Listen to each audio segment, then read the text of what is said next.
السلام عليكم ورحمة الله وبركاته. وأنا سلامي دمان أمة الصومالية meel kastoo aad joogtaan.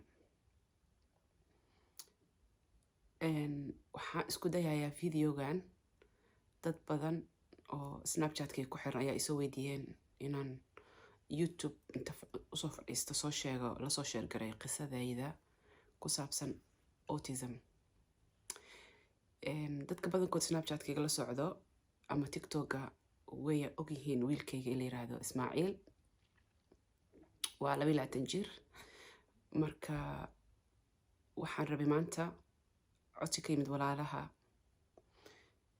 Ismaaciil journey-giisa la socdo ama snapka ka arka ka fiirsado oo i weydiiyeen inaan la sheer gareeyo Ismaaciil journey-giisa iyo autism iyo maxaa isla soo marnay. Waxaan ahay hooyo Soomaaliyeed, hooyo muslimad ah, soona korisay welina korinaysa wiil jiro 22 sano oo maxaan ku rahdaye autism lagu diagnose gareeyay. Autism Ismaaciil waxa u dheer ADHD, anxiety, waxa u dheer maxaan ku rahdaa learning disability. Marka maanta ma ahan maxaa autism keena iyo waxaas inaan ka hadlayo, mana ahan place-kayga inaan ka hadlo ama aniga qof dhakhtar ma ihi, laakiin maanta waxaan rabaa inaan idinla qaybsado xageen iskala soo bilownay anagii autism sidaan isku baranay horta kow, iyo maxaan ku rahdaa autism intaanan isbaranin oon Ismaaciil lagu diagnose garin ka hor maxaan ka aqaanay ilaa iyo maanta 22 sano kadib xiriirka naga dhexeeya aniga autism muxuu yahay. Aniga autism ilaa waxaan isbaranay Ismaaciil 8 sano markuu jiray. Marka waxaan isku dayaa videogan intii aan macnaha haddii aan kusoo koobi waa 22 sano hal video kale kuma soo koobi karo, laakiin waxaan isku dayayaa intii ugu horeysay sanadyadiisii ugu horeeyay waxyaabihii aan la kulannay, waxyaabihii aan arkay, waxyaabihii aan kala kulmay dhakhaatiirta, waxyaabihii aan kala kulmay mujtamaca iyo aniga ahaan xataa waxyaabihii aan soo maray hooyo ahaan inaan idinla qaybsado insha Allah biidhnillaahi alkariim. Marka magaciisa Ismaaciil wuxuu ku yimid always waxaan jeclaan jiray hadduu Ilaahay wiil isiiyo awowgiis inaan ugu magac daro si magaca iskugu soo laba noqdo, the way it rhymes aan jeclaan jiray. Marka Ismaaciil horta magaca Ismaaciil saasuu uga baxay oo Ismaaciil macnaha intuuna dhalanin magaciisa diyaarsanay haddii aan saas iraahdo, oo hadduu Ilaahay wiil isiiyo magacaas aabihiis awowgiis in lagu magac daro Ismaaciil. Alxamdulillaah markii aan umulayay ama adduunka u imaanay Ismaaciil waa la igu qalay horta oo macnaha sida caadiga loo umulo maan umulin, qalitaan ayaan ku dhalay Ismaaciil ilaa uu ka soo gaaro 1 sano iyo 6 bilood oo ah 18 bilood waxba maan dareemin, wax isbedela kumaan arkin. Inkastoo cunugayga u horeeyay uu yahay noloshayda aniga walaalaan la soo koray, waxaa jirta xilli aan markaan dhalinyarada ahaa babysitter ahaan u shaqayn jiray, so always ilmo la'aan ma joogin. Ilmaha markasta ilma waa la soo koro, ilma waa aqaanay. Marka wax oo igu dhaliyo inaan shakiyo ama maysan jirin. Waxaana ogaataan Ismaaciil waxaan dhalay 2000 sanadka markuu ahaa. Sida hadda social mediaha wacyigelinta faraha badan ee u jirto oo ku saabsan baahiyada gaarka khaasatan autism, calaamadaha ilmaha autistiga leeyihiin, sida meel kastoo maanta social media haddaa furta aad u arkaysid ama TV-gaba waagaas maysan jirin. 22 sano ka hor marka Ismaaciil aan dhalay maysan jirin. Ismaaciil sanad waxaan xasuustaa maalinta dhalashadiisa 1 sano uu jiray, caruurtii oo xafladii ugu horeysay ee birthday-ga aan u sameynay dhalashadiisa wuxuu ka la ciyaaraya uu la ordayay caruur 4 sano 5 sano jirto ayuu la ciyaarayay, uu la ordayo qoslayay ya wuxuu ku socday uu socod ku bilaabay 10 bilood markuu jiray. So birthday-giisa 1 year-ka waan xasuustaa sida inay shalay ahayd aan u xasuustaa. waagaas birthday xaraam iyo xalaal wuxuu xataa maan aqoonin. Marka insha Allah waxaan u xasuustaa ilmaha inuu la ciyaarayay, iska hide and seek dhudhuumasho ay ciyaarayeen, qoslayay, hooyo, aabo, idaa, isii markii uu soo gaaray 1 sano iyo 8 bilood waxaasoo dhan way istaageen. wiilkii hooya dhihi jira maanta hooya ma lahan, aabba ma lahan. waxaan xasuustaa xataa aabihiis inuu magaciisa ugu yeeri jiray. wixii dhan way istaageen. guriga qolkeena fadhiga wuxuu lahaa daaqad weyn oo lagu aado banaanka gaartanka. meeshaas intuu istaago ayuu wuxuu ka fiirsan jiray daaqad meeshaas maraayadaas dhinaceeda kale dadka maraya iyo shimbiraha iyo markaa u yeertid oo tiraahid Ismaaciil ma kuu soo jeesanayo. taasna walwal maba igu dhalin sababtoo ah macnaheeda maba aqooniba maxay walwal igu dhalisaa. marka ugu yeera magaciisa ma soo jeesanayo. laakiin TV-ga waxyaaba u xiisanaya markay soo galaan wuu soo cararayaa. marka aniga walwalka ugu horeeyay oo igu dhasho hooy ahaan wuxuu ahaa muxuu u hadlaynin. hadalkii yara uu hadlayay muxuu u joojiyey, muxuuna u hadlaynin. marka ingiriiskan ku noolahay aniga waxaan u tegay waxaa jiraan dad ilmaha inta ay kasoo gaarayaan ilaa ay certain age kula shaqeynayo oo ilmaha miisaankooda caafimaadkooda haddii aa wax ka walwalsan tahay waxaasoo dhan aad kala xiriiraysid. marka waxaan u tegay gabadhii health visitorkan u tegay waxaan ku yiraahday wiilkayga ma hadlayo, hadal dhan ma lahan, hooyo aabuu dhihi jiro wuu joojiyey ma hadlo. markaas waxay tiri no waxba ma ahan, ilmaha isku si uma koraan, developmentiga lagu kala duwan yahay, cunug lamida ma jiro, waa weli wuu yarya wuu hadli doonaa. sheekadaas waa xoogaa way igu cuntami weyse, way igu adkaatay. haddana waa ku noqda waxaan ku yidhi no cunugayga ma hadlaayo, wuu hadli jiro ma hadlaayo. wax kale calaamad kale oo maanta aan dhihi karo waan ku arkay ma jirto sababtoo amaba aqaana maxaan arkaa horta maxaan aqaanayoon arkaa maba jiraan wax aan ka aqaano. bas waxaan ogaa inuusan hadlaynin, wiilkayga ma hadlaayo. markaan noqnoqoshadii ka joojin waayay oo weekly waxay usoo fadhiisan jiray meel yiraahdo Sure Star. aan noqnoqoshadii ka joojin waayay maalin kasta aan soo taaganahay. waxay ugu tiri okay waxaan kuu dirayaa GP-ga referral u diraynaa, waxaan kasoo baaraynaa dhagiha maqalka xaggiisa inuu wax maqlaayo. so nope wiilkii waxbuu maqlaa, anaa og inuu maqlo, laakiin markaa magaciisu ugu yar iima imaanayo, hadalna wuu joojiyey ma hadlaayo. hadalkayga dhan wuxuu kusoo ekaaday ma hadlaayo. waxay tiri calaayi xaal meeshaasaan ka bilaabeynaa, dhagihiisaan soo fiirinaynaa. balantiana loo sameeyey dhagihii maxaan tagnay meeshii dhagaha looga soo baarayay. anuu korkii ii saaran yahay, gabara gadaashiisa soo istaagtay, waxbay ka shanqarisaa, mar wuu u jeestaa, mar labaadka markay inta soo istaagto wax ka shanqarisa maba jeestaba. way confuse ku noqdeen, waxay dhaheen inay wax inuu wax maqlaynin maba kala naqaana. marka waa inaan isbitaalka weyn u dirnaa referral in la seexiyo, markaas dhagihiisa si fiican loo baaro. dhagiyaa lasoo baaray, wax maqalkiisa waxba ma qabo, waxbuu maqlayaa. meeshii aan ka bilaabnay marka meeshii waxaa nalaga bilaabay in referralna loo sameeyo, dhakhtarka caruurtana loo diro. dhakhtarka caruurta 6 bilood 3 biloodba maraan aragnaa. wiilkii hadal ma laha, wuu hurdaa, dagaal ma jiro, dabeecad qalafsan ma laha. bas cuntada haddaanan aniga karinin, aniga aanan sameynin ma cunaayo. ya habeenka hortadiisa caadi u seexdaa. subxaan allah, ilaahay amarkiis dad waxaan ahayn bo markoodii horeba ilaahay amarkiis routine la oo waqti waxaan ahaa hooyo markasta ilmaheeda startan waqti inay seexdaan ba aaminsan. marka maybe anoon ogeyn kaasaan caawiyo oo maleen allah knows. cuntada haddaan ani karinin ma cunaayo. maanta haddii aan tagno xaafad oo reerkaas raashinkooda lagama yaabo afka inuu saaro. marka danta waxay ku qasbi jirtay inaan raashin sii siiyo ama raashin u qaado. waxaa dhici jirta marar badan inaan gabar walaashay oo London degan gurigeeda aan tagno, inaan aniga jikada galo, aniga raashinka kariya. markasta raashinku asiga cunaa waa inaan aniga kariyaa. haddii kale waxaa ugu yar mushaari boorasha ugu yar afka masaara waa inaan aniga sameeyaa. waxyaabahaasoo kale ani marka dhib umaba arkinba. Ismaaciil baaritaankiisii wuxuu qaatay 8 sano. dhakhaatiirta 6 bilood kasta dhakhtaraan arki jiray, waxbaana laga weydiin jiray, waxbaana laga qori jiray. wiilkayga maxaa ka qaldan, muxuu la hadlayno, may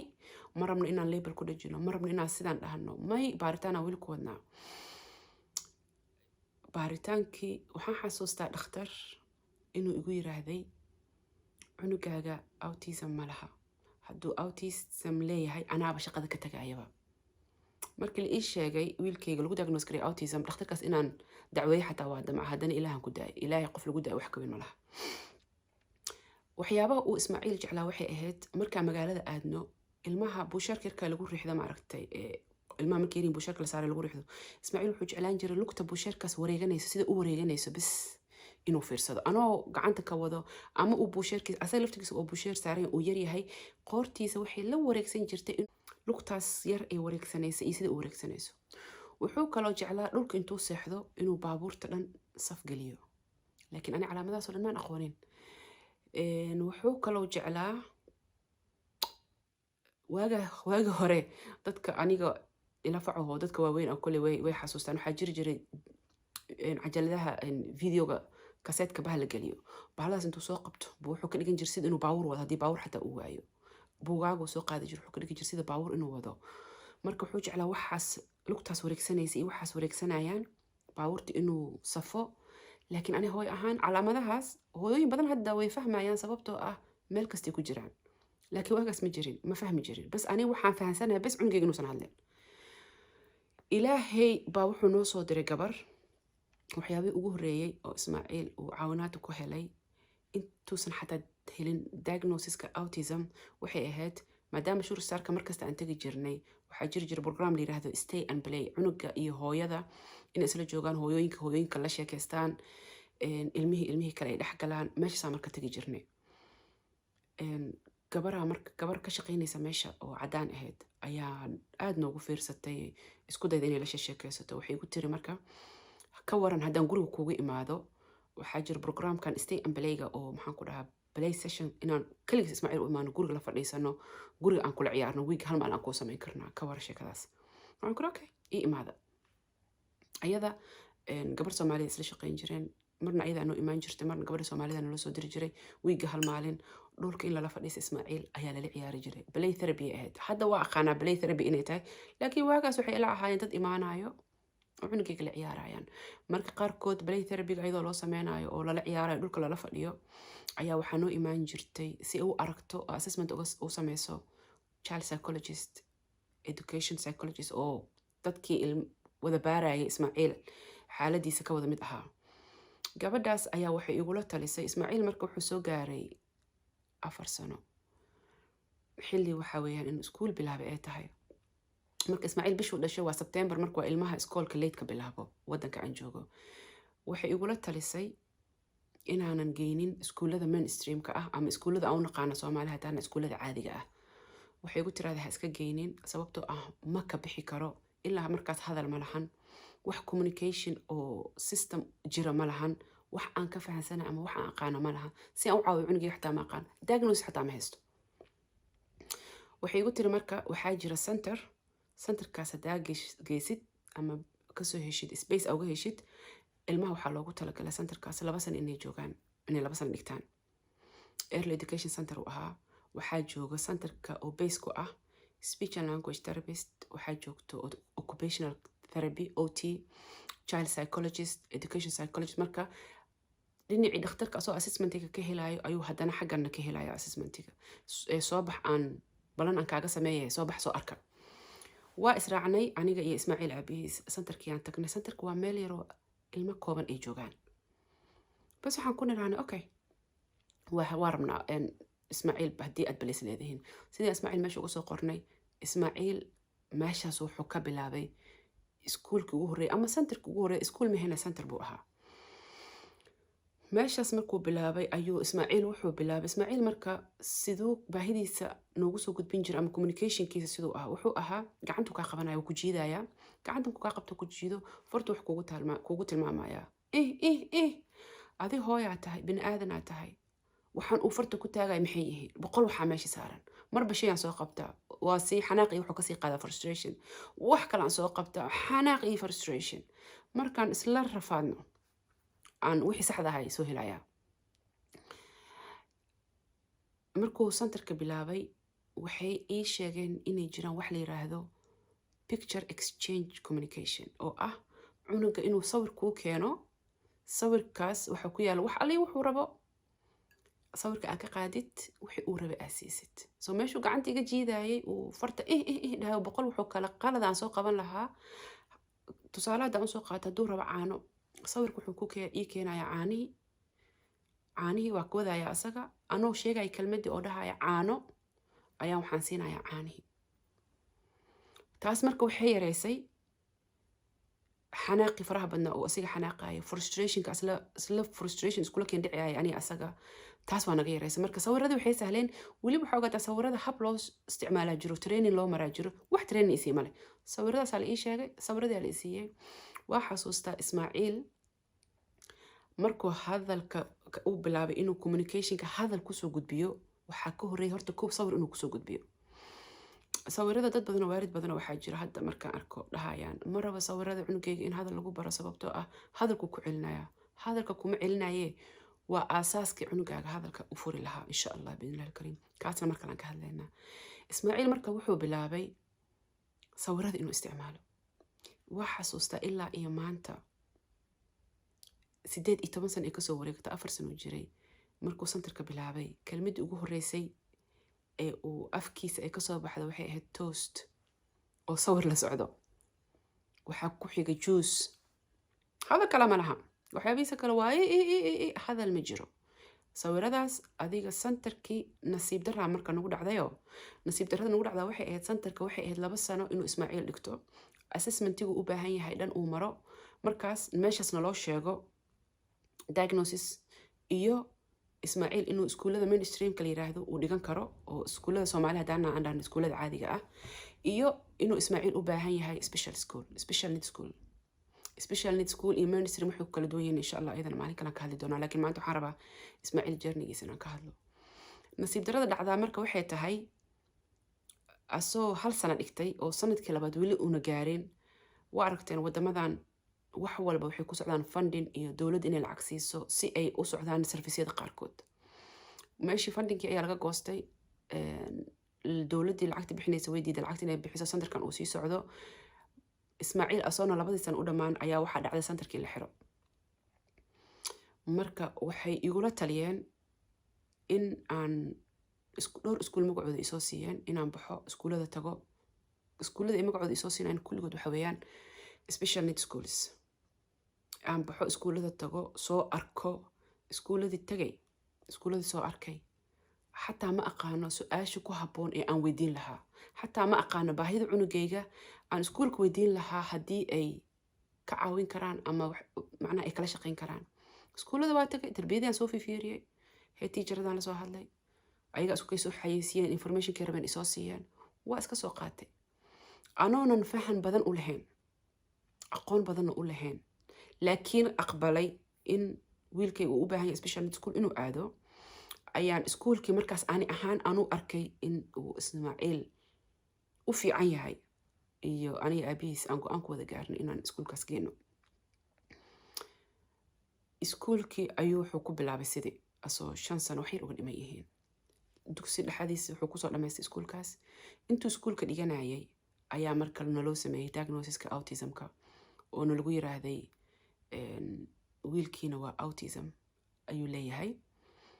markaan ku yir waa maxay autismna waxay igu yiraahdeen waxa weeyaan waa xaalad uu cunugaaga la noolaanayo noloshiisa inta ka dhiman kalmadda isticmaalaan waxay ahayd life long disability weeyaan cunugaaga uu la noolaanayo nolosha inta ka dhiman waxaan isku dayayaa inaan intaan videogan aan dhameeyo anoonan xogaa emotional noqon because ma aha inaan accept gareyn waqti hore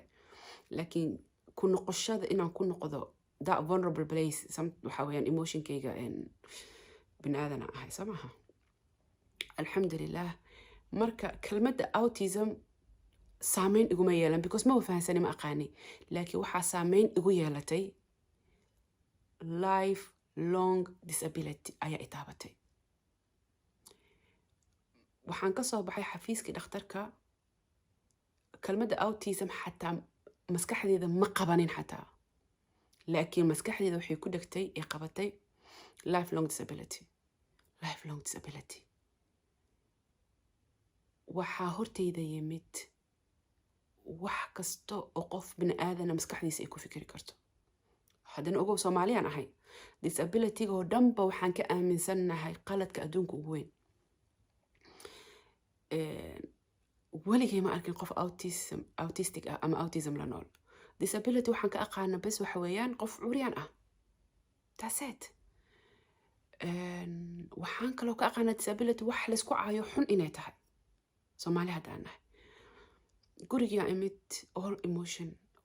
mar waa iska ooyaa mar waxaan irahdaa anaa u keenay mar waxaan irahdaa talo maxaan qalday maxaan sameeyey dadkii markaan la wadaagay markaas ii dhawaayna wuxuu yidhaha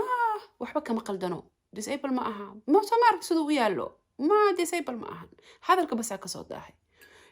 waa la ilaastay bcause cunug yaro qurux badan u ahaa maasha allah tabaaraka allah waxaan aaminsanahay ilmaha baahida gaarkaa lahoo dhanba subxaan allah ilaah inuu qurux siiyey maasha allah so beautiful yihiin aad u qurux badan yihiin soomaarka siduu u yaallo maya may il adig kuu socotaa ku dhacday oo ishiyaa waxay kaga dhacday carabkoo hadal maahana wax kale oo ka maqan ma laha jinniyaa dhex galay waa ladin sixiray waxyaabahaas oo dhan marka ma waxaan dhakhtarkiina diagnoskan ku siiyo meeshaasay ku istaagto wax kale kuu sheegaya email aadaysid email wejiga aad la gashid ma laha ayadoo saas tahay oo aniga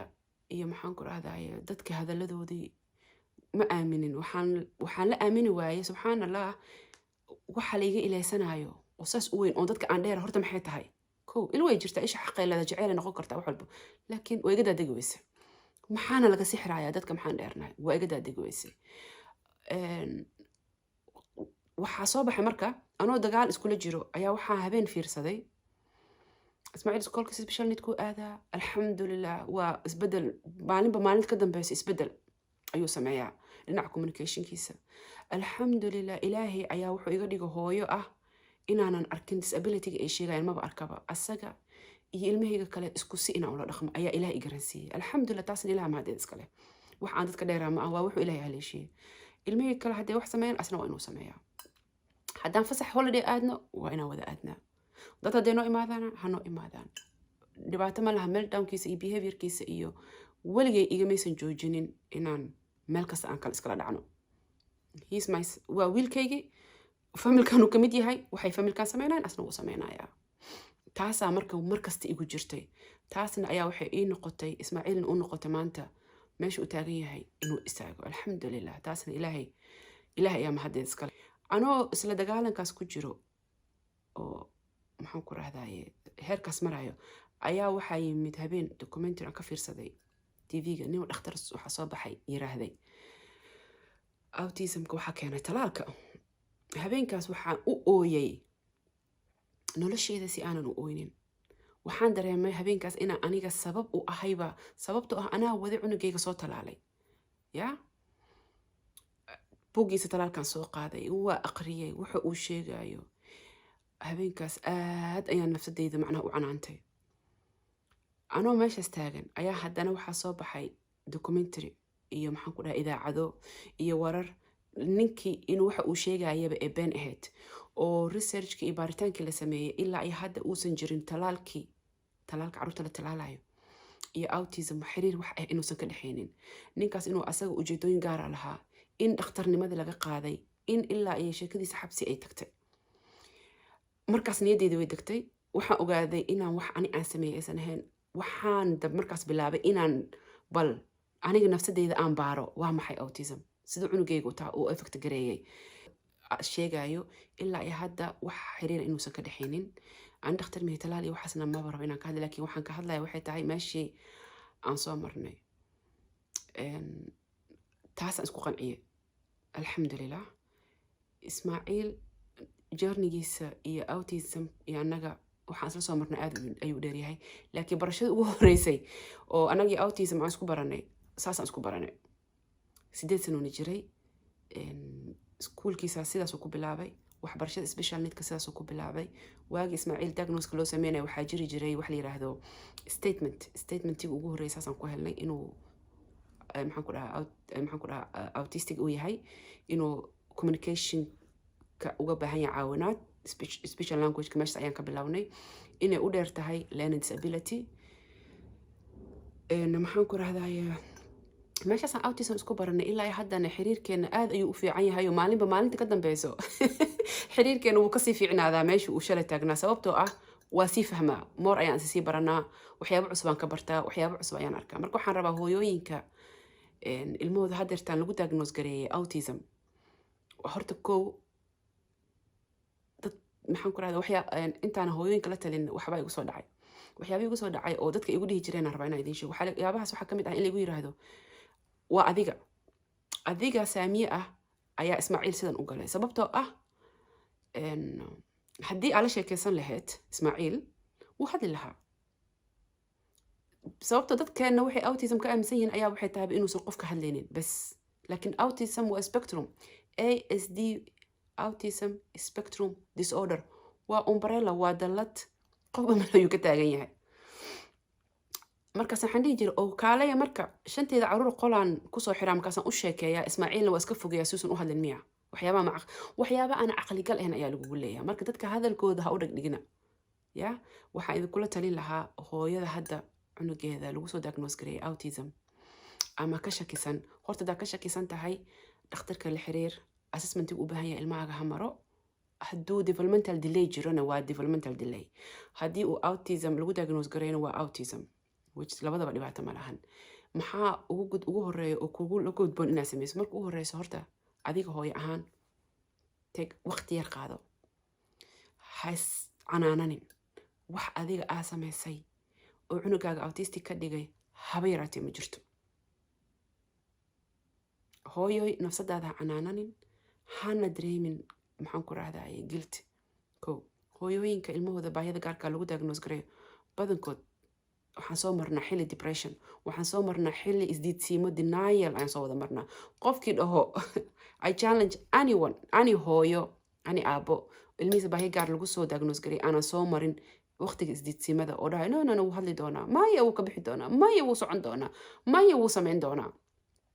dadkan ay kugu caawinayaan ay ku leeyihiin awowgii boqolaad ayaa ku hadlay 40 sano soo jiro oo markuu 40 sano soo jiro ku hadlayay maxay ahayd sababta kaliftiin 40 sano ku hadla maya wiilaan daris ahayn ayaa wuxuu ku hadlay 15 sano so waxay ku siinayaan false hope rajo aan run ahayn ayay maskaxda qalbi ka gelinayaan taas waxaa laga yaabaa markii inay ka leexiso caawinaadda saxda ahayd ama wuxuu ku haboonaa ilmahaaga inaad u raadisid hadduu 14 sano ku hadlay 15 sano maxaa sababa 15 sano qofkan inuu ku hadlo taas laftirkeeda su'aal isweydiin u baahan marka hooyada ilmaheeda hadda lagu diagnose gareynayo autism da'day doonaan ilmahaaga ha jiraan markuu horeyso ma ahan wax adiga aa samaysay ma aha sabab adiga aa leedahay autism qofka ilaaha ku abuuro bas waxa weeyaan maskaxdooda siduu ilaahay u sameeyey oo ilaahay u waayargareeyey iyo maskaxdeena siduu ilaahay u sameeyey ayaa kala duwan autismna waa spectrum qofba meel ayuu ka taagan yahay kuwa hadla leeyihiin kuwan hadlana leeyihiin kuwa PhD holders ay leeyihiin kuwa master degree haystay ay leeyihiin businessman yaa ku jiro ya kuwa maxaan ku rahdaa hadalka ku adag yahay leeyihiin kuwa waxbarashada ku adagta ay leeyihiin marka autism adiga baro adiga research samee adiga fahan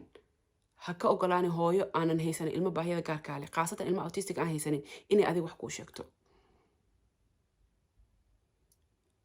marka ogaatid cunugaaga in la diagnose gareeyo waxa ugu horeeya waxa weeyaan take a minute waqti yar qaado breathe waxba ha ka shalaynin waxba adiga ha dareemin inaad sabab u tahay marka intaas ka soo gudubtid kulli waa la wada maraa waqti denial ah isdiidsiimada kulli waa marnaa laakiin yay kugu dheeraanin tan saddexaad early intervention cunugaaga u raadi early interventionka ku habboon ee dhisi kara mustaqbalkiisa dambe iyo kan hadda intaas ayaan kula talin lahaa hooyooyinka hadda iga dambeeyo insha allah bidnillah alkariim nasiibaana leedihiin nasiibka aad leedihiin ayaa wuxuu yahay waxaad joogtiin waqti wacyigelinta autism ee aad u badan tahay waxaad joogtiin waqti dhakhaatiirta xataa ay ka haystaan fahan ka badan keeshada ka haysteen meel kasta looga hadlaayo maalin kasta daa fursi social mediaha aad arkaysid qof ilmihiisa autistic that you can relate to ya marka nasiiba baleedin idinka hadii hadirta ilmihiina lagu diagnose gareeyo autism qiyaas imagine 20 sano ka hor dadkii lagu diagnose gareeyay ilmahooda maxaan ku dhahaa autism aan weligii arkin weliga aan aadan maqal han isku dayin kalmadaas Soomaalina u bedeshid because marka qaarkood Soomaali markii loo bedelo kalmada waxyaabo qaarkood ka soo baxaba aniga marka dadka waxaan ahay dadka way kala baxaan qof kastana wax xushmeenaya fikradiisa waana soo dhaweynaya opinionkiisa laakiin aniga autism waxaan u qaastay siduu yahay autism inuu yahay qaybta cunugayga uu ka affect gareeyo sida cunugayga ula dhaqmi lahaa maanta Ismaaciil wuxuu taagan yahay heer ah waa 22 sano darisaan nahay guri asaga uu leeyahay degan yahay ya ها ولا عاوية شغالوا لي هاي ولا سبورت كريا 24/7 أنا جنا ولا جوجنا الحمد لله اسكو في الناس شو أنت وأسجع جاري كرو إسماعيل أهان أيو جارسي سيحي communication كيس هذا الكولي هذا وما أنت سأني وحد لا يكل أما أذي أوهد ليس كل ولي وما حد لا لكن ربيتان كيس باهي ديس وحو الربا وحو البا ونوسو قد بين كرا إلا أي هدنا speech and language أي على شقيسو siyaabo badan ayaa jira communication loo soo gudbiyo kaasna marka la ka hadli doonaa marka tan waxay ahayd barashadii aan isbaranay annaga iyo autism ee meeshaas kala soo bilownay waxaan rajaynayaa hooyooyin badan inay dareemaan inaynan ahayn kaligood you're not alone meesha maanta joogtid aniga bashalaan taagnaa you're not alone dadka hadaladooda xun ama qaabka daran waxba dhagha u dhigin muhiimiyadaada waxa weeyaan adiga caafimaadkaaga cunugaaga sidaad u caawin lahayd noloshiisa heer ku gaarsiin lahayd insha Allah bidnillaahi alkariim fiidiyoyadan waxay noqon doonaan fiidiyoyo socon doono qaab kuwa kale tan soo sameyn doona soo gelin doona wixii su'aal ah commentiga igu reeba wixii aad rabtaan inaan ka soo hadlo markasta commentiga igu reeba dadkii igu dhiirigeliyay inaan fadhiisto een sameeyo youtube-kana jazakallahu khayran aad u mahadsantihiin assalaamu calaykum waraxmatullaahi wabarakaatuh